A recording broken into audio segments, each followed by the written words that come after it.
The release of the Epstein files is hitting roadblock after roadblock. Just moments ago, a federal judge in Florida blocked the White House's attempt to unseal the pertinent grand jury testimony related to Epstein. The judge said it was illegal to release it under appellate court guidelines that govern the grand jury secrecy in that jurisdiction. Meanwhile, a federal judge in New York said the Trump Justice Department did not adequately address the limited factors that would allow that judge to release any grand jury testimony related to Epstein.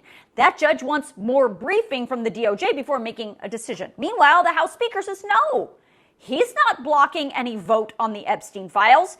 But the fact is, there's also no vote happening today or tomorrow that would force the release of the Epstein files. And instead, House members are going home for their 5-week-long August recess.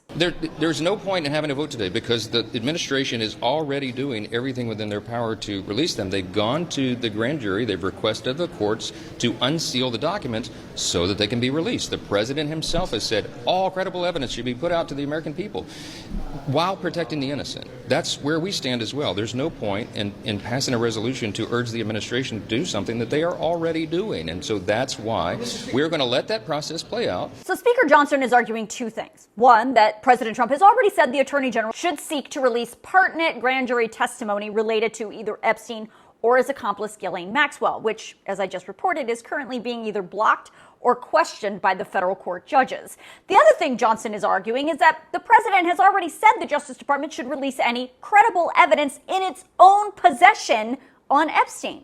Now, just because the president said that doesn't mean that's what the Justice Department is doing. In fact, Deputy Attorney General Todd Blanche put out this statement just yesterday saying, again, that in the recent thorough review of the files maintained by the FBI in the Epstein case, no evidence was uncovered that could predicate an investigation against uncharged third parties. So it appears that the DOJ does not believe there is any credible evidence currently in the possession of the FBI or DOJ to release related to Epstein. But still today, the speaker said what Trump is doing is enough and says the House should give the Trump administration more time, like the entire August recess, to produce something. He also says it's the Democrats' fault that it's come to this. No one in Congress is blocking Epstein documents. No one in Congress is doing that. What we're doing here, Republicans are preventing Democrats from making a mockery of the Rules Committee process because we refuse to engage in their political charade. Of course, the fact is these efforts are being championed by Republicans in the House who actually ran on the Epstein issue during the 2024 campaign.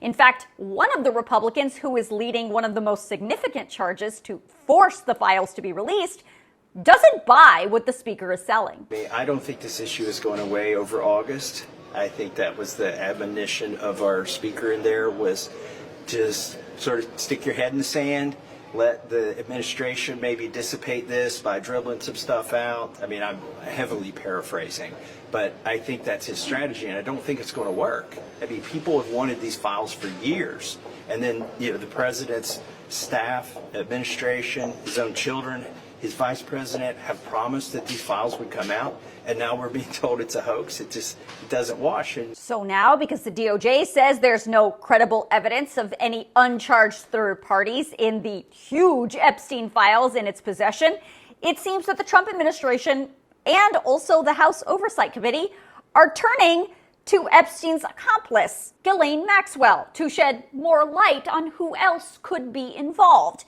In his statement yesterday, the deputy AG said he had communicated with Maxwell's lawyer to see if she would be willing to speak with prosecutors. And yesterday, the House Oversight Committee approved a resolution that allows the chairman to subpoena Ghislaine Maxwell to get her testimony. It's unclear to what extent Maxwell is going to participate in either of these efforts.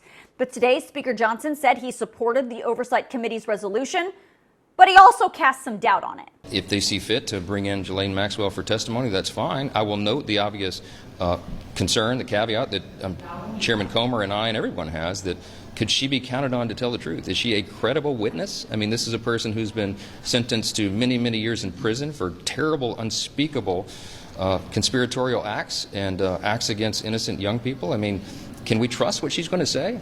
Even if she raises her hand and says that she'll testify under oath, is that something that can be trusted? That's a reasonable question. Is that credible evidence? I don't know.